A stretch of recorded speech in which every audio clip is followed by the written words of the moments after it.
昨晚观看了郑丽文的就职演说。郑丽文开宗明义就指出，现在是台湾最困难的时刻，有点自己是临危受命的意味。所谓岁寒，然后知松柏之后凋也，这是孔子的话。接着，郑丽文谴责民进党将台湾搞得四分五裂，并推出了善、正念与团队的概念，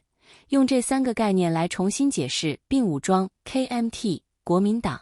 同时，郑丽文提倡国民党内的众生平等，每一位党员都不可或缺，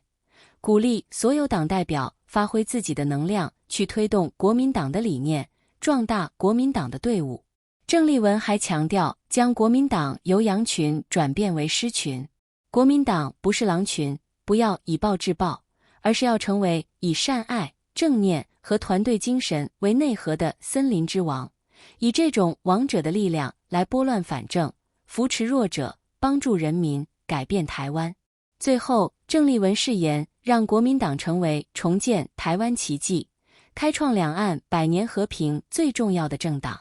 这些就是郑丽文就职典礼的基本调性和精神。他等于为了改造国民党而提出了一套指导思想，希望能带领这样一个狮子团队来与当前民进党恶势力进行斗争，扭转台湾的乾坤，将台湾带向光明与繁荣。我们为郑丽文的就职演说鼓掌，也就只有他能掀起这样一股清新的劲风，荡涤国民党乃至台湾的各个角落。我们更期待郑丽文下一步的行动，关注民意的发展，关注国民党乃至台湾的变化。